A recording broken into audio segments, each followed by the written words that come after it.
ये आकाशवाणी है। कार्यक्रम स्पॉटलाइट में प्रस्तुत है उच्च शिक्षा सम्मेलन में प्रधानमंत्री का संबोधन। राष्ट्रीय शिक्षा नीति के संदर्भ में आज का ये इवेंट बहुत ही महत्वपूर्ण है। इस कॉन्क्लेव से भारत के एजुकेशन वर्ल्ड को नेशनल एजुकेशन पॉलिसी, राष्ट्रीय शिक्षा नीति के विभिन्न पहलुओं के बारे में विस्तृत जानकारी मिलेगी। जितनी जानकारी और ज्यादा जानकारी ज्यादा स्पष्ट होगी, फिर उतना ही आसान इस राष्ट्रीय शिक्षा नीति का इम्प्लीमेंटेशन भी होगा। 3-4 साल के व्यापक विचार विमर्श के बाद, लाखों सुझावों पर लंबे मंथन के बाद राष्ट्रीय शिक्षा नीति को स्वीकृत किया गया है। आज देश भर में इसकी व्यापक चर्चा हो रही है। ये भी खुशी की बात है कि राष्ट्रीय शिक्षा नीति आने के बाद देश के किसी भी क्षेत्र से, किसी भी वर्ग से ये बात नहीं उठी कि इसमें किसी एक तरफा कोई झुकाव है। ये एक इंडिकेटर भी है कि लोग बरसों से चली आ रही एजुकेशन सिस्टम में जो बदलाव चाहते थे, वो उन्हें देखने को मिले हैं। हर देश अपनी शिक्षा व्यवस्था को अपनी नेशनल वैल्यूज के साथ जोड़ते हुए, अपने नेशनल गोल्स के अनुसार रिफॉर्म्स करते हुए आगे बढ़ता है। मकसद ये होता है कि देश का एजुकेशन सिस्टम अपनी वर्तमान और आने वाली पीढ़ियों को फ्यूचर रेडी रखे, फ्यूचर रेडी करे।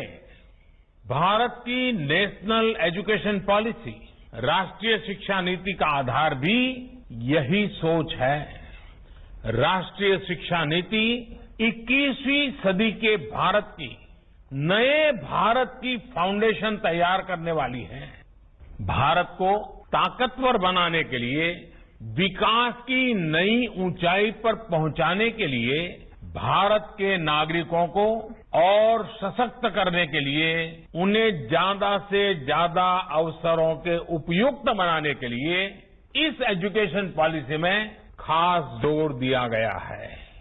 बीते अनेक वर्षों से हमारे एजुकेशन सिस्टम में बड़े बदलाव नहीं हुए थे। परिणाम ये हुआ कि हमारे समाज में क्यूरियोसिटी और इमेजिनेशन की वैल्यूज को प्रमोट करने के बजाय भेड़ चाल को ही प्रोत्साहन मिलने लगा था। इंटरेस्ट, एबिलिटी और डिमांड की मैपिंग किए बिना होड़ लगाने की प्रवृत्ति से एजुकेशन को बाहर निकालना जरूरी था।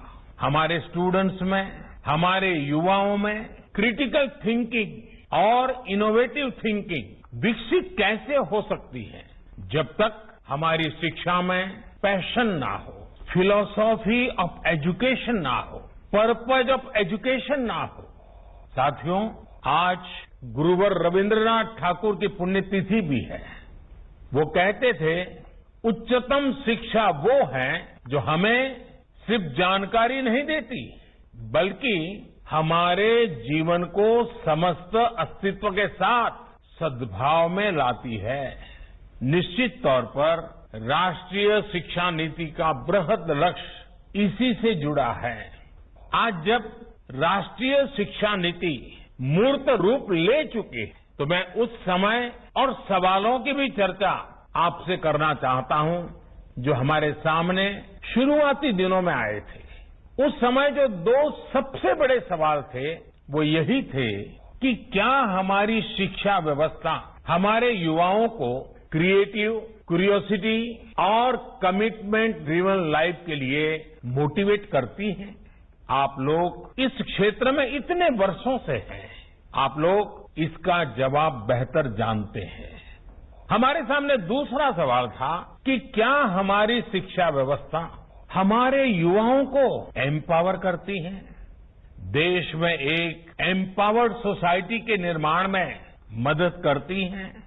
आप सब इन सवालों से भी परिचित हैं और जवाबों से भी भली भांति परिचित है। आज मुझे संतोष है कि भारत की नेशनल एजुकेशन पॉलिसी राष्ट्रीय शिक्षा नीति को बनाते समय इन सवालों पर गंभीरता से काम किया गया। साथियों, बदलते समय के साथ एक नई विश्व व्यवस्था, एक नए रंग रूप और व्यवस्थाओं में बदलाव, एक नई विश्व व्यवस्था खड़ी हो रही है। एक नया ग्लोबल स्टैंडर्ड भी तय हो रहा है। इसके हिसाब से भारत का एजुकेशन सिस्टम खुद में बदलाव करे, ये भी किया जाना बहुत जरूरी था। स्कूल करिकुलम के 10+2 स्ट्रक्चर से आगे बढ़कर अब 5+3+3+4 करिकुलम का स्ट्रक्चर देना इसी दिशा में एक कदम है। हमें अपने स्टूडेंट्स को ग्लोबल सिटीजन भी बनाना है और इसका भी ध्यान रखना है कि वे ग्लोबल सिटीजन तो बने, लेकिन साथ साथ अपनी जड़ों से भी जुड़े रहें। जड़ से लेकर के जग तक, मनुष्य से मानवता तक, अतीत से आधुनिकता तक सभी बिंदुओं का समावेश करते हुए इस राष्ट्रीय शिक्षा नीति का स्वरूप तय किया गया है। साथियों, अभी तक जो हमारी शिक्षा व्यवस्था है उसमें व्हाट टू थिंक पर फोकस रहा है, जबकि इस शिक्षा नीति में हाउ टू थिंक उस पर बल दिया जा रहा है। ये मैं इसलिए कह रहा हूं कि आज जिस दौर में हम हैं, जहां इंफॉर्मेशन और कंटेंट की कोई कमी नहीं है, हर प्रकार की जानकारी आपके मोबाइल फोन पर अवेलेबल है।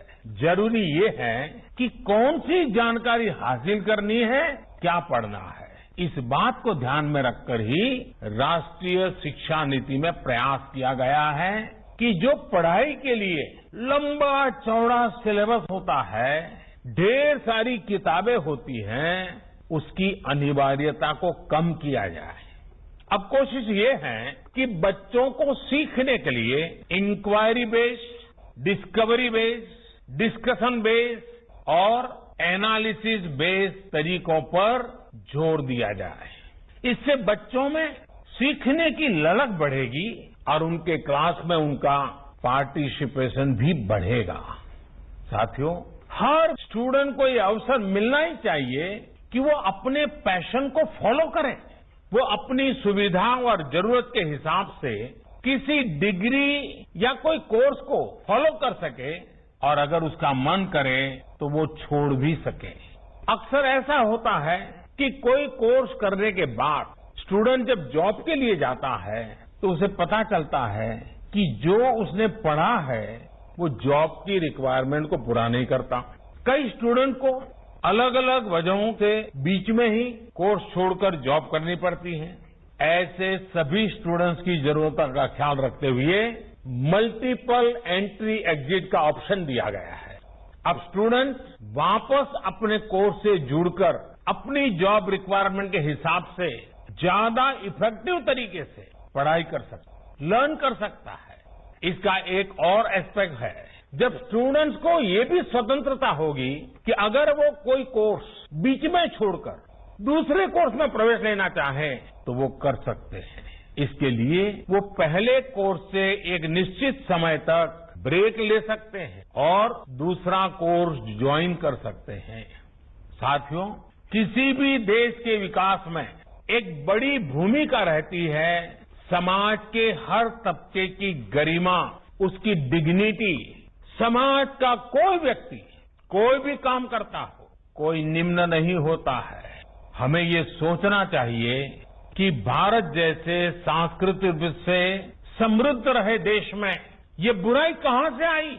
ऊंच नीच का भाव, मेहनत मजदूरी करने वालों के प्रति हीन भाव, इस प्रकार की विकृति हमारे अंदर कैसे घर कर गई? इसकी एक बड़ी वजह रही है कि हमारी एजुकेशन का समाज के इस तबके के साथ एक डिस्कनेक्ट रहा। जब गांवों में जाएंगे, किसान को, श्रमिकों को, मजदूरों को काम करते देखेंगे, तभी तो उनके बारे में जान पाएंगे वो कितना बड़ा योगदान कर रहे हैं। समाज की आवश्यकताओं की पूर्ति के लिए वो कैसे अपना जीवन खपा रहे हैं। उनके श्रम का सम्मान करना हमारी वर्तमान पीढ़ी को सीखना ही होगा। इसलिए राष्ट्रीय शिक्षा नीति में स्टूडेंट एजुकेशन और डिग्निटी ऑफ लेबर, उस पर भी बहुत ध्यान दिया गया है। साथियों, 21वीं सदी के भारत से पूरी दुनिया को बहुत अपेक्षाएं हैं। भारत का सामर्थ्य है कि वो टैलेंट और टेक्नोलॉजी का समाधान पूरी दुनिया को दे सकता है। हमारी इस जिम्मेदारी को भी हमारी एजुकेशन पॉलिसी एड्रेस करती है। राष्ट्रीय शिक्षा नीति में जो भी समाधान सुझाए गए हैं उससे फ्यूचरिस्टिक टेक्नोलॉजी के प्रति एक माइंडसेट विकसित करने की भावना भी है। अब टेक्नोलॉजी ने हमें बहुत तेजी से, बहुत कम खर्च में समाज के आखिरी छोर पर खड़े स्टूडेंट तक पहुंचने का माध्यम दिया है। इस एजुकेशन पॉलिसी के माध्यम से टेक्नोलॉजी आधारित बेहतर कंटेंट और कोर्स के डेवलपमेंट में बहुत मदद मिलेगी। बेसिक कंप्यूटिंग पर बल हो, कोडिंग पर फोकस हो या फिर रिसर्च पर ज्यादा जोर, ये सिर्फ एजुकेशन सिस्टम ही नहीं बल्कि पूरे समाज की अप्रोच को बदलने का माध्यम बन सकता है। साथियों, जब इंस्टीट्यूशंस और इंफ्रास्ट्रक्चर में ये रिफॉर्म्स रिफ्लेक्ट होंगे तभी राष्ट्रीय शिक्षा नीति को अधिक प्रभावी और त्वरित गति से इम्प्लीमेंट किया जा सकेगा। आज समय की मांग है इनोवेशन और एडॉप्शन की जो वैल्यूज हम समाज में निर्मित करना चाहते हैं वो खुद हमारे देश के इंस्टीट्यूशन से शुरू होनी चाहिए और जिसका नेतृत्व आप सबके पास है। साथियों, देश के पूर्व राष्ट्रपति महान वैज्ञानिक डॉक्टर एपीजे अब्दुल कलाम कहा करते थे, the purpose of education is to make good human beings with skill and expertise. Enlighten human beings can be created by teachers. वाकई शिक्षा व्यवस्था में बदलाव देश को अच्छे स्टूडेंट्स, अच्छे प्रोफेशनल्स और उत्तम नागरिक देने का बहुत बड़ा माध्यम आप सभी टीचर्स ही हैं, प्रोफेसर्स ही हैं। शिक्षा जगत से जुड़े आप ही लोग इस काम को करते हैं और कर सकते हैं। इसलिए राष्ट्रीय शिक्षा नीति में टीचर ट्रेनिंग पर बहुत जोर है। वो अपनी स्किल्स लगातार अपडेट करते रहें, इस पर बहुत जोर है। I believe when a teacher learns a nation leads. साथियों, नेशनल एजुकेशन पॉलिसी, राष्ट्रीय शिक्षा नीति को अमल में लाने के लिए हम सभी को एक साथ संकल्पबद्ध होकर काम करना है। यहां से universities, colleges, school education boards, अलग अलग स्टेट्स, अलग अलग स्टेक होल्डर्स के साथ संवाद और समन्वय का नया दौर शुरू होने वाला है। मेरा आग्रह है कि राष्ट्रीय शिक्षा नीति पर लगातार वेबिनार करते रहिए, डिस्कशंस करते रहिए, नीति के लिए रणनीति बनाइए, रणनीति को लागू करने के लिए रोड मैप बनाइए, रोड मैप के साथ टाइमलाइन जोड़िए, उसको इम्प्लीमेंट करने के लिए रिसोर्सेज, ह्यूमन रिसोर्सेज, इस सबको जोड़ने की योजना बनाइए। और ये सारा चीज ये नई नीति के प्रकाश में आप ही को करना है। राष्ट्रीय शिक्षा नीति सिर्फ एक सर्कुलर नहीं है। राष्ट्रीय शिक्षा नीति सिर्फ सर्कुलर जारी करके, नोटिफाई करके इम्प्लीमेंट नहीं हो सकती है।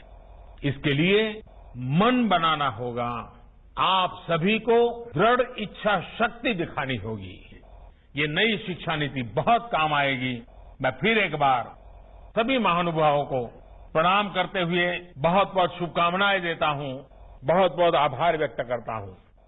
अभी आप सुन रहे थे उच्च शिक्षा सम्मेलन में प्रधानमंत्री का संबोधन। ये कार्यक्रम आकाशवाणी के समाचार सेवा प्रभाग द्वारा प्रस्तुत किया गया। इसे आप हमारे mobile app news on AIR पर भी सुन सकते हैं। इस कार्यक्रम के संबंध में अपनी प्रतिक्रिया आप हमें ईमेल कर सकते हैं। पता है airnsgtalks@gmail.com। ये कार्यक्रम फिर से सुनने के लिए लॉग ऑन करें हमारी वेबसाइट newsonair.com।